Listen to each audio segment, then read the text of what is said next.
So if you're feeling a little bit restless in mid-career, not sure what to do next, this video will explain the psychology behind all of this, why you're feeling restless, why you're maybe yearning for something else. It'll also describe why you should take that seriously, what to do about it, and the barriers you're likely to face along the way. First thing to think about is the motivation behind this. Let's just say that you're drawing a picture. You're a child and you're drawing a picture. If you're doing this, you're drawing the picture because you love drawing, you just love the process of drawing, then that is called intrinsic motivation. If you're doing the drawing because you want to get a gold star from your teacher or you want to get a piece of chocolate cake or something, then it's called extrinsic. So intrinsic, you're doing it because of how it makes you feel, and extrinsic is you're doing it for what it gives to you. And the same can be applied to your career. You have a job, you have a career, and you have a calling. A job is something you do for the money, and you're not doing it because it's taking you anywhere, you're just doing it because it pays the rent. You then have a career, which is where you get a degree of recognition, you get titles, you get progression, you get satisfaction, and then you have a calling, and I'll come back to that in a second. And what we can do is we can map these two different motivations across these three types of role. So let's look at extrinsic. This is what it's delivering for me, and the extrinsic is high in a job, it's lower for career, and it's lowest for a calling. The reason is the job is you're doing it purely for what it delivers, the money. And if you won the lottery, it's very likely that you drop that job like a hot potato because you're only doing it for the money. It's purely extrinsic motivation. In a career, yes, it's giving you salary, but it's also giving you some fulfillment in terms of what you're getting as an employee.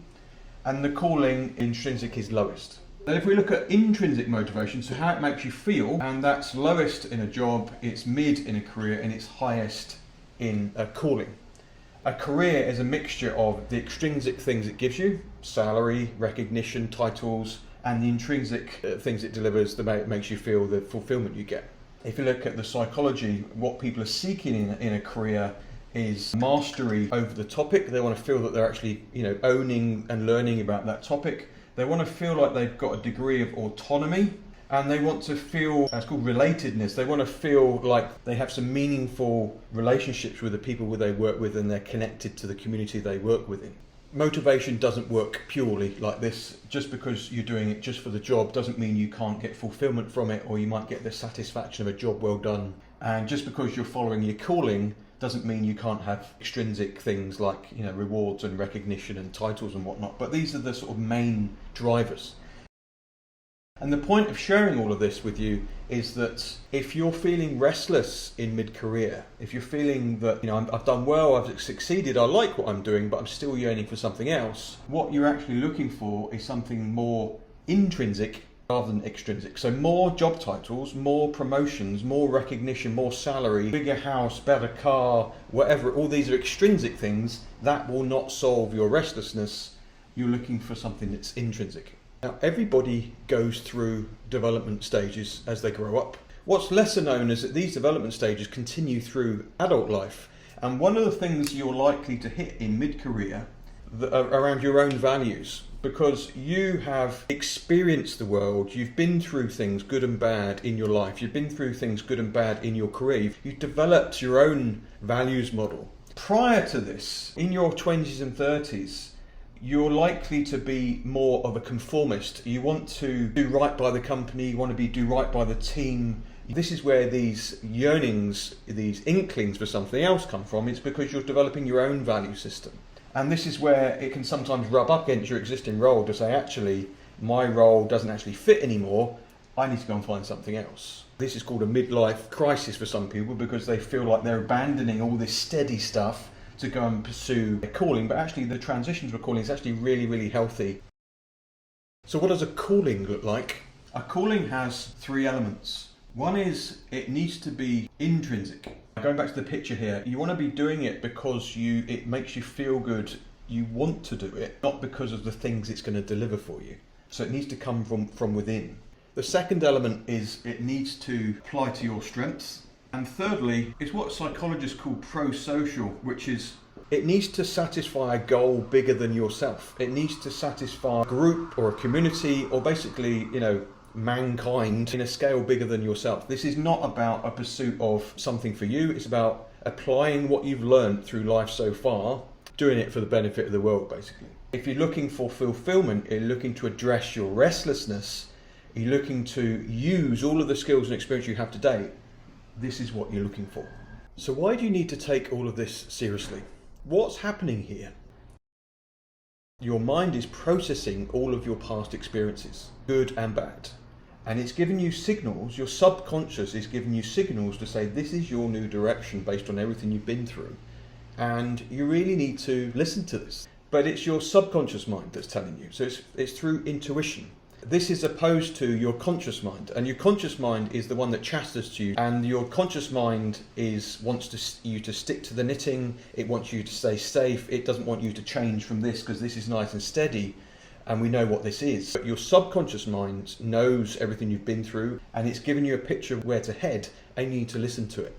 There is science and neuroscience to support this. People that follow a calling, they're happier, they're healthier, they are more focused and productive. They're aligned. I'll describe what I mean by aligned in a second.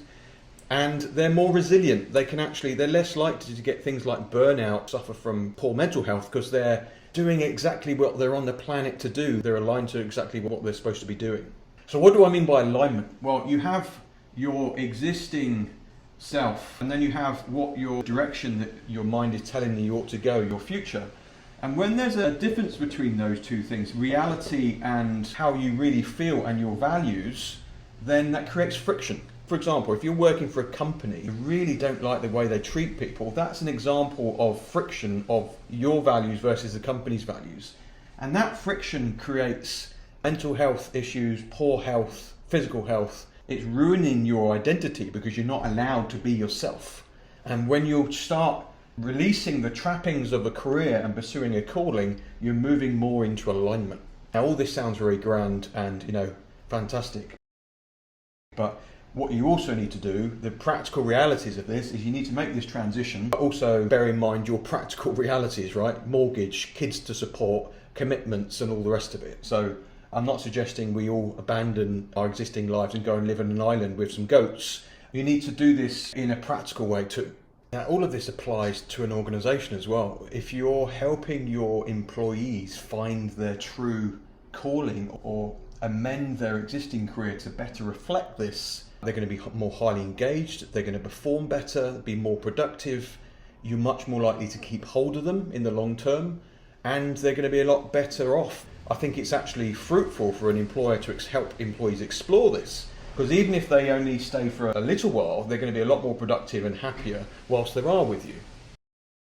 Now, something to bear in mind if you're exploring this is you might have an inkling that you're actually, even though I'm successful here, I've got an inkling to do something else. There's going to be a number of forces that are preventing you exploring this. It's a lot easier to jump around with these three things when you're in your early 20s. You haven't got a reputation. You don't need to worry about your CV. Whereas there's a lot more barriers in place in mid-career. And here's just a quick summary of what you're facing here in terms of a brick wall. First of all, there's the fear, right? A very real fear. You've got the fear of failure. This is stable. Why would I want to go and jump outside this? What might others think? I've got a good career. Why would I abandon it? There's the very real prospect of money. How am I going to support myself if I pursue a new thing mid-career? You've got society and friend, social network pressure, which is, we know you as that. Why would you want to change? Convention says you ought to do that career until you're retired and, be happy with it. Just keep your head down till retirement or whatever. There's all this society pressure. You've got your own self-doubts. Why don't I just stick to what I'm doing? Maybe this is what I'm supposed to be doing and I should just ignore these thoughts I'm having. But these are addressable. But I'm just saying that you're going to feel these pressures. This is why it isn't easier to move than it is already. So why am I telling you all of this?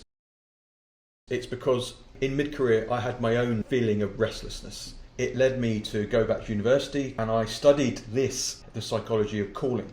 I've been through this whole process myself. I just want to call out recognise that this is a real feeling. This is not just, I'm feeling a bit restless and I ought to bury that feeling. This is your intuition speaking about what's next. It's your growth. and you need to listen to it. You don't want to stagnate here just because people expect you to be there. I'd recommend you grow and explore it. Is it easy? Is it without fear? No, but it's very, very rewarding to pursue it. I've come up with my own methodology for getting there, and this is called the DISCO methodology, which I'll go through quickly now. One of the first things you need to do if you're going to make this leap, before you even embark on this process, is you need to recognize that this is actually a worthy pursuit. One of the things I remember a friend saying when I started exploring this was, yeah, but if everyone followed their calling, who's going to flip the burgers? Who's going to drive the trucks? Well, that's a very prejudiced view of a calling. A calling isn't just some lofty vocation that only certain people can follow. Everyone can follow their calling. And the person flipping the burgers, that might be their calling. Who are we to judge? Just think of the benefits of following a calling to your mental health, physical health, positivity and productivity. That's why you ought to pursue it. And if you don't follow it, you're out of alignment and you're going to have very negative effects. You're going to stagnate because you're ignoring what your mind is telling you where it wants to go. So number one is this is a worthy pursuit. You ought to listen to this and you ought to pursue it. The first point is discovery. You need to identify your strengths, your personality, how you go to work, what solve problems, bring yourself to work, what environments suit you. Because when it comes to this alignment question, it's a lot easier to determine if a role is applicable to you if you've got a good identity, good understanding of self. Next step is listening to your own intuition. Your subconscious mind is processing all of your past experiences. It's processing your life all the time. It's got worldly experience about what's going on and you need to listen to it. It's giving you signals about what to do next. You can't do that if you're not listening or if your life is too busy doing day-to-day stuff to actually tune into that. By all means, talk to your friends, talk to your colleagues, talk to your family about what this might be for you, but ultimately it's going to come from within.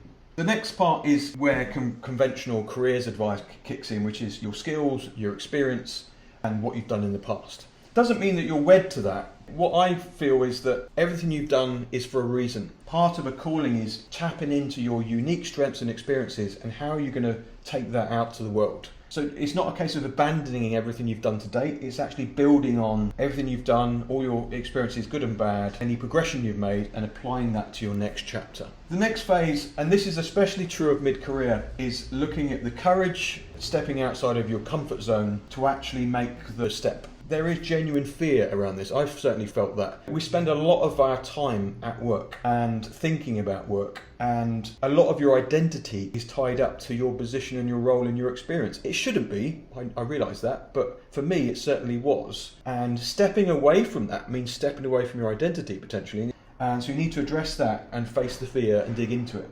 And the final thing is the opportunities. The reality of this is you don't get suddenly a ting, this is what I'm supposed to do for the rest of my life and this is what it looks like. You know, you start as an astronaut next Monday, congratulations. What the reality is you're going to get a series of signals and you need to explore those signals. Maybe you'll get some dead ends, maybe you'll get some progress. So you need to explore these opportunities whilst also keeping in mind the practical realities. I still need to pay the mortgage, I still need to look after my kids or whatever else your commitments might be. The final thing of this process is just like the onboarding, you need to treat this as a worthy pursuit. You need to appreciate that this is an ongoing pursuit because a calling in life is not a destination, it's more like a compass bearing, it's like a direction.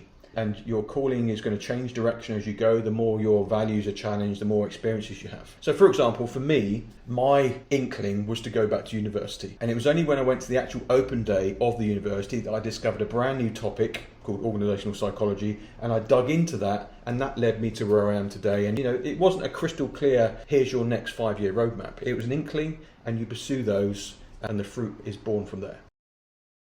If you have succeeded in life with your career, but you're feeling an inkling that, is this it? I'm feeling a bit restless about what I'm doing. It's because you need more intrinsic stuff in your life. And I'd urge you to explore it. Listen to what your body is telling you. Your conscious mind is going to chatter to you, but you need to listen to your whole body, your heart, your gut. What's your body telling you about what is next? So I hope you found that useful. If you're feeling restless in mid-career, this is some of the psychology behind it about why you're feeling this way. Please take it seriously. Please listen to what your mind is telling you. On the North Star Labs website, there is a free alignment assessment, so you can actually see how much alignment your current career actually gives you and where you're strong and weak, and maybe that's the beginning of your exploration. Good luck, and let us know how you get on.